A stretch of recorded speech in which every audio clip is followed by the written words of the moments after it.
Ini contoh pohon yang baru saja disulam.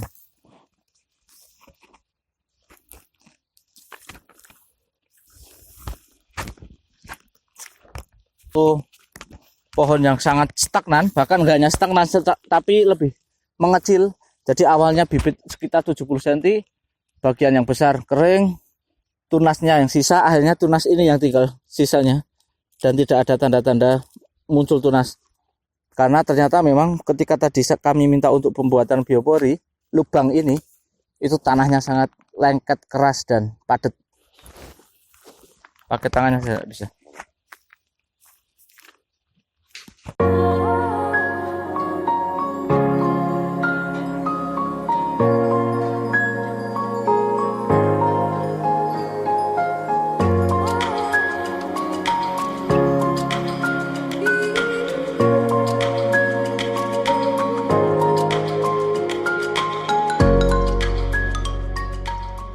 Jumpa lagi dengan kami di channel bibitbuahku.com. Di video kali ini kami sedang di perkebunan kelapa kopior. Untuk kelapa kopior yang ada di sini itu full kultur jaringan.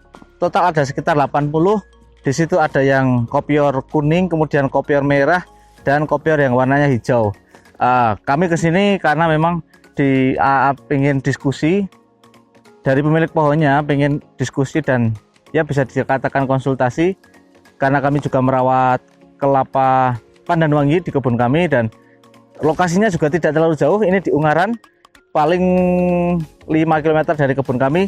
Dan ternyata ada beberapa masalah di kebun sini, yaitu bagian ujung tunas itu beberapa pohon busuk sehingga hilang. Ada juga yang seperti itu, tadi sudah kita lakukan treatment, dan ada juga yang stagnan seperti ini. Ini juga kami minta untuk dikasih peneduh dulu, karena memang stagnannya cukup ekstrim.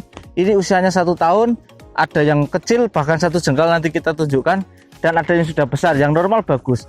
Namun yang dikhawatirkan adalah yang bagus-bagus ini, beberapa pohon kemarin itu malah tiba-tiba pupusnya busuk, sehingga itu yang dikhawatirkan. Kira-kira apa penyebabnya dan apa penanggulangannya? Yang pertama, kami identifikasi kemungkinan besar bukan karena wangun. Kalau di tempat kami itu disebabkan oleh wangun atau kumbang tanduk, dan di situ ada bekasnya. Kalau di sini nggak ada bekasnya, dan kami menyimpulkan ini karena sejenis serangga brown tispa. Ya, brown tispa ini memang sangat kecil, dia perusak hebat, butuh sebenarnya dia harusnya itu simbiosis dengan kumbang wangun, karena kumbang wangun dia bisa membuat lubang, baru nanti brown tispa yang masuk ke bagian dalamnya. Itu ketika pohon sudah tua, tapi ketika masih muda seperti ini, tanpa bantuan wangun, brown tispa bisa merusak pohon.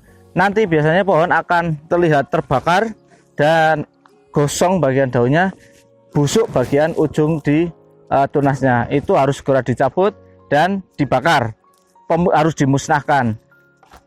Jika tanaman masih seperti ini, belum berbonggol, masih ada kemungkinan dia akan tumbuh tunas. Contohnya nanti kita tunjukkan, ada yang sudah muncul tunas baru, namun biasanya di samping. Pohon yang kemarin bagian ujungnya sudah hilang, ini pupusnya sudah hilang, sudah busuk, dan keluar tunas di bagian sini. Ini nanti tunas akan muncul dari samping. Kalau masih muda seperti ini, masih kemungkinan besar bisa, tapi kalau sudah berbonggol, batangnya sudah berkayu, agak susah. Ini tadi juga kita lakukan treatment infus agar cepat pertumbuhannya. Yang kedua, jika dia sudah berbonggol, itu sangat kecil kemungkinan dia akan keluar tunas lagi. Dan alhamdulillah beberapa pohon sudah masih kecil, yang masih belum terlalu tua, belum berbonggol saat pohon ini terkena hama tersebut. Dan tadi kami coba lakukan infus di bagian akar dengan mikronutrien. Jadi unsur-unsur mikro pada tanaman kita suntikkan, kita infuskan pada bagian akar, khusus pada tanaman yang bonggolnya kemarin busuk, sehingga kami harapannya nanti dia lebih cepat mengeluarkan bonggol. Dan khusus yang kerdil itu kita minta untuk membuat lubang yang di dalamnya, lubang kecil-kecil seperti biopori, beberapa sisi yang di dalamnya kami minta kasih untuk karbon sejenis, bisa abu dan arang. Jadi kayu arang, bekas arang nanti dimasukkan yang dimana karbonnya cukup tinggi. Harapannya nanti bagian dalam tanahnya itu bisa tidak terlalu mengikat air. Karena apa? Ini bekas sawah. Ternyata ini bekas sawah dan pengeringannya belum terlalu lama. Dan ketika kemarin kita gali sangat keras, kemudian masuk ke bagian dalamnya itu sangat basah. Meskipun tidak ada air di situ, tapi tanahnya sangat lengket dan sangat basah, sangat liat sekali. Itu yang kami menyimpulkan pertumbuhan pohonnya cukup kurang bagus. Dan tadi sudah kami lakukan. Khusus untuk yang Brontispa itu penanganannya memang kami sarankan menggunakan insektisida bahan aktif deltametrin. Dan kemarin sudah disemprotkan dengan dosis lebih dari takaran yang ada di kemasan. Jadi biasanya 1-2 mili per liter, ini bisa sampai 10 mili per liter. Karena memang kumbang ini itu sangat bukan kumbang, insek ini sejenis Brontispa ini cukup bahaya dan fatal sekali jika sudah mengenai bagian pupus mudanya. Itu saja dari kami terkait kebun kelapa kopior yang ada di Kabupaten Ungaran, dan semoga pertumbuhannya nanti lebih bagus, tidak ada penyulaman lagi karena kemarin sudah sempat ada penyulaman sejumlah 8 pohon.